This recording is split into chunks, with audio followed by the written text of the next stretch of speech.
guys and dolls, and welcome back. So today's makeup tutorial is going to be a fun ride. We're actually going to go through two different looks because I changed it up at the end and I really like the way that it turned out towards the end here.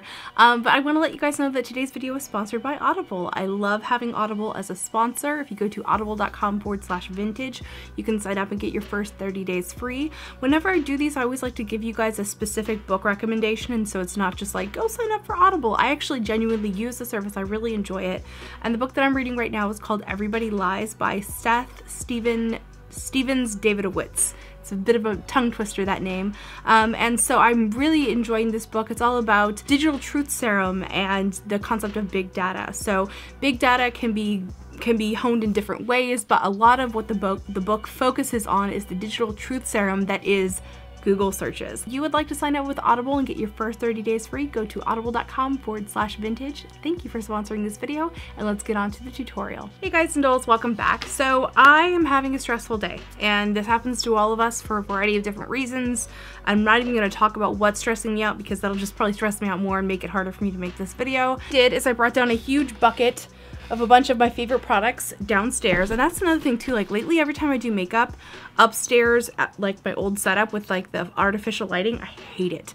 Now that I have this beautiful, gorgeous, like natural lighting, I can't go back. So I do want to mention the artificial lighting that I have here are some like pink fun lights, but they're behind me. I have my beautiful window here, and I'm just excited to kind of sit down and play with some of my favorite products and have fun with you guys. So I'm going to go ahead and finish setting up my station here, and then we're going to get started. First things first, I'm going to do my eye bracers. This is a new product from Nyx called the Precision Brow Pencil, which I am obsessed with. I really like the like thin, flat shape of the pencil on this, and I really like the color as well. This is the shade Taupe, which is a nice, warm, light, ashy brown. That doesn't make sense. I said it was warm, and then I said it was ashy. Well, it's not super warm. It's not super ashy. It's kind of, it's like, it's neutral. It's what, yeah, we're going to use that word, neutral. Next, I'm going to highlight under my brow, and I'm going to use this Pixie by Petra concealer. This stuff is awesome. Really like this concealer. For my underbrow area, it doesn't really work for me like on my face because it's a little bit too pale. But I really like it as a underbrow concealer. And I just like to highlight right under the arch there. I don't think it's necessary to like always do a super blown out or like concealer brow or anything like that, but I do like to highlight underneath my brow because it gives me a little bit of lift. I tried doing my makeup and then I had failed twice. And both times I used a different primer. So I'm going back to my old faithful, this is MAC Painterly Paint Pot. I don't know what it is about this little magic pot of gold, but every single time I use it, it's just better than every other time. It always works out. And especially like in a time like right now, like when my eyes are so irritated, like you can see like redness, it's not cute. And then it's like, oh, blocked out, ready to do whatever. All right, and then to set, I'm going to use my Lunatic Cosmetics powder. You can see I use the crap out of this. I need to get a new one soon.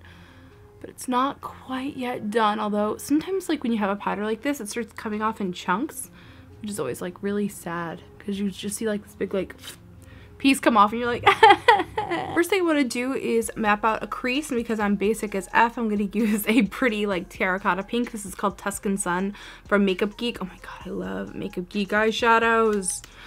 And so I'm going to rock that in my socket line, as you do. And can we have a moment to talk about how funny it is that I block it all out and then I add the redness back in, but it's controlled redness.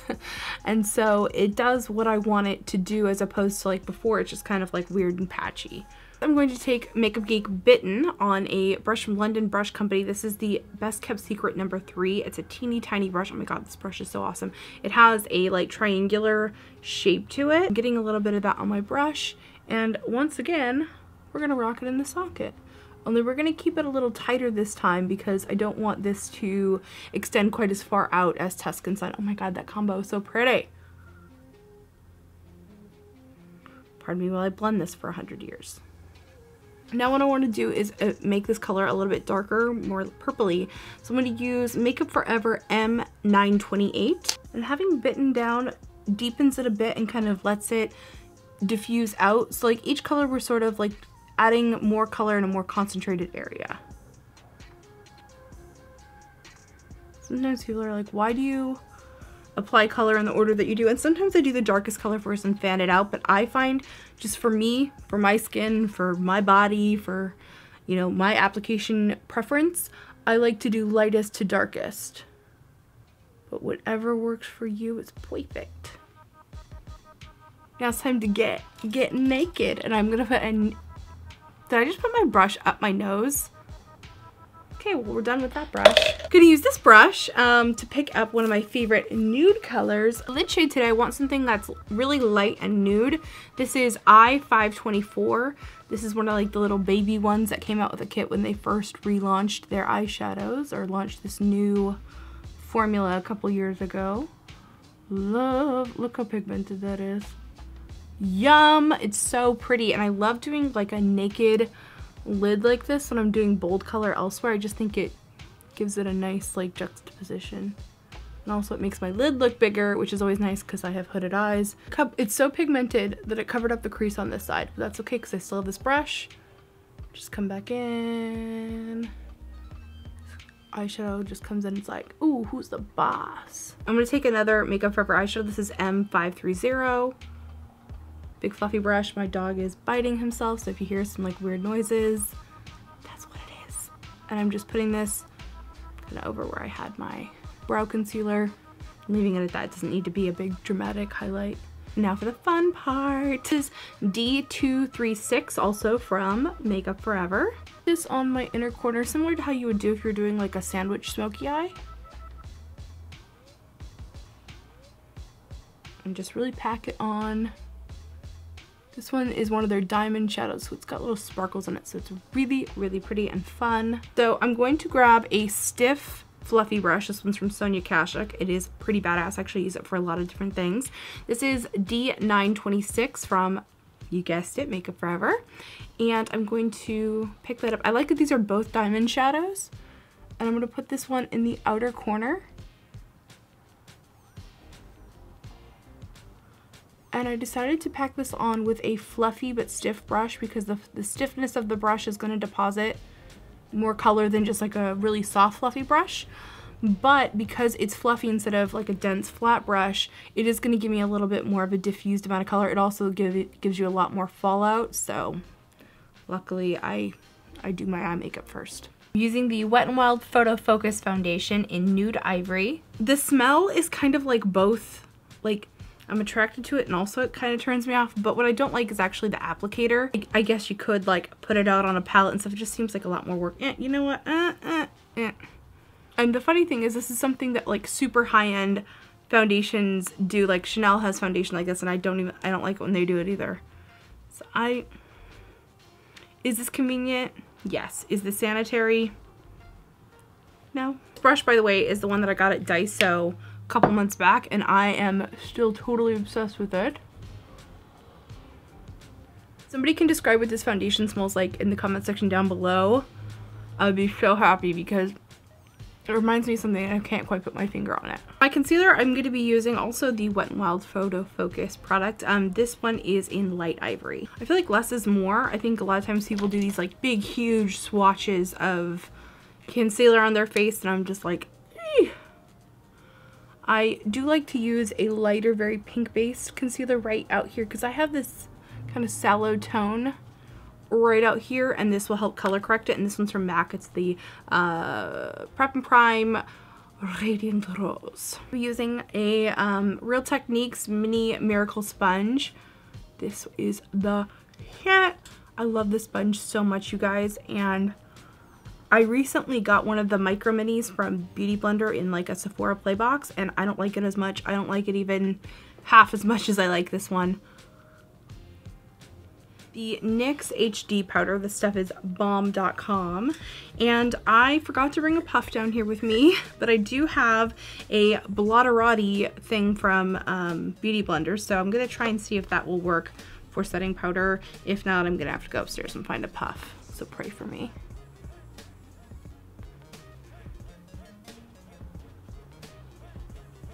Loving it. The Blotterati to set the powder is fantastic.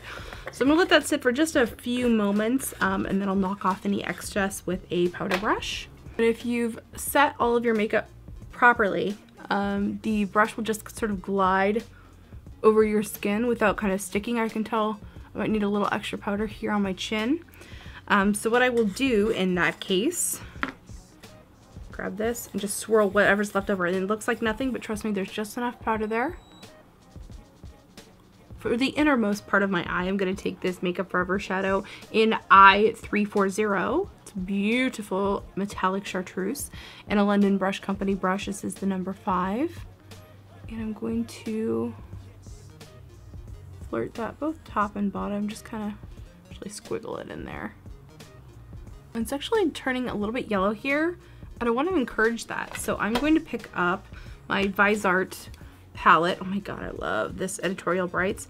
And using the same brush, I'm just bopping that in the yellow shadow to just kind of encourage that yellow tone to come out. How my eyeshadow looks always turn out to be like rainbows, I will never know, but I just love rainbows. And I think I'm just going to keep kind of going with it. So I am now going to grab a Smith Cosmetics 256. I like it because it's like a shader brush. It's flat and fluffy at the same time. And I'm going to pick up the reddish pink from this palette. And I'm going to add that into the crease just to, again, kind of encourage what's kind of already, happening there. Turning a bit more pink. A little bit of the orange, same brush. Another tiny brush. I'm going to grab the chartreuse from this as well, just to green this up a little bit, because I feel like the Makeup Forever one is a little more yellow, and I want it to definitely have a green feel to it. It's just weird because they're different textures. Like, I'm putting a matte over a metallic, but you know, it's working out. So for my eyeliner today, I'm using the Tarte So Fine Micro Line. This is a fantastic liner. If you have hooded eyes, I highly recommend you find something very similar to this, or maybe just go out and get this exact one. I will have it linked in the description bar down below. It is so fantastic for creating that super thin, really tight line. If, you know, that way you're not like stealing from your lid space, is how I like to put it. You know, like you're just getting that nice crisp line of black right at the lash line. And then to tight line today, I'm using the Makeup Forever Artist Liner in M10. It's a great retractable liner, makes it really easy to do tight lining. I prefer retractable pencils for tight lining versus a like sharpenable pencil. That way I don't poke myself at all. And then over the little nude pocket that I made on my lid, I decided to add a little glitter. So this is the Butter London Glazin' Eye Gloss in Unicorn, and it's one of the most beautiful glitters I've ever used. I love this stuff. It's like a weird, like wet, moussey pudding texture. And then to blend that out a little bit, I'm using a fluffy brush to blend that over the purple and into the crease a little bit. I just love the way that it looks. I decided not to do it over the blue. Left the blue alone for now. I am doing a little thing I like to do whenever I tight line. Sometimes it transfers to that lower waterline, so I'll just take a Q-tip to remove any excess. I'm using a brown liner. This is Copper Glow from Pixie. It's one of my favorite eyeliners. And I'm using this before I put a purple shadow on top, just to neutralize the purple so the purple isn't quite as bright. And then it's the same purple that I used in the crease earlier. Then using another Pixie liner in Extra Bright to make my inner rim pop. I like a nice, like naked looking inner rim sometimes. For mascara today, I am using the Clinique High Impact Curling Mascara. Finally got a fresh tube of this. Oh my god, it's just my favorite. I decided not to do lashes today because my eyes are irritated. I tried doing makeup a few times today. They just never worked out. Now you can see here, I'm talking, but this is a voiceover because actually my audio cut out. So like the last couple of minutes, I've just been having to voice over. I'm sorry. I have an external microphone when I film. Shit happens, whatever. So this blush that I'm using right now from Makeup Geek, Cherish, oh my god, you guys, this blush is so beautiful. I actually decided to put it on my nose and on the tops of my cheeks in like a 1980s drape blush type method. It looks so pretty, kind of like a bronzer for pale skin. Definitely into it. And then for my highlight, I'm using another Makeup Geek product. This is Luster, which is a beautiful icy pink. Ooh, so pretty. Look at that. For my lips today, I'm going to be using a matte liquid lipstick that has a little bit more of a moussey type texture, but also because my lips, y'all, I don't have clean lip borders. I have a lip scar, so I need lip liner in my life. Lip liner and I are BFFs. So I am taking Urban Decay's Anarchy lip liner and just lining up my lips. And now I am using the Makeup Geek Plush Matte in the shade Cougar. This is the color that dreams are made of. I tend to favor these more like fuchsia deep pinks as opposed to like hot pinks these days, but to me this is still pretty damn neon. Like, that's bright. That's bright. And then again, because of my lip scar, I always have to clean things up with a lip brush. It's just, that's my life. I'm taking the Black Moon Cosmetics Cosmic Eye Stuff, Eye Dust. This is the shade Asteroid. A perfect match for the turquoise eyeshadow that I use. I'm just gonna like apparently paint it all over my eye because I'm loving it so much.